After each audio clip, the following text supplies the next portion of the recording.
Hello guys! So ayan, ipeplex ko lang sa inyo ang aking trailing jade. So, itong trailing jade na to is variegated and non-variegated. So, pinagsama ko na sila kasi konti naman.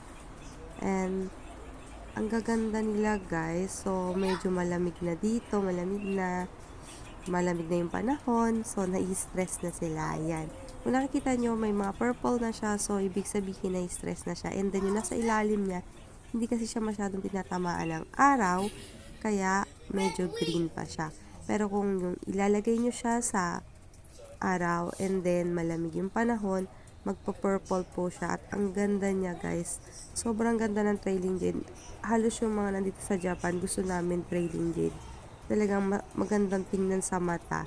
So, and then pag summer, green lang talaga kasi siya. So, na-enjoy natin yung trailing jade pag winter na siya. Katulad ngayon, medyo malamig na.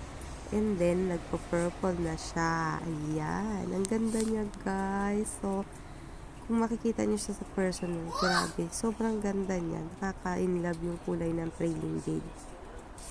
At, madali lang din siyang buhayin guys. So, tulad ng ibang succulent, fast draining soil, tsaka yung minimal sa pagdidilig, merong schedule, or depende sa inyo kung tingin nyo, pwede na siyang uminom or hindi. Pero usually, pag winter, hindi nyo siya kailangang bigyan ng maraming water. So, pag nag-winter, kahit di nyo siya diligan. And after winter, painamin natin siya ng bonggang-bongga. So, yun guys. Thank you!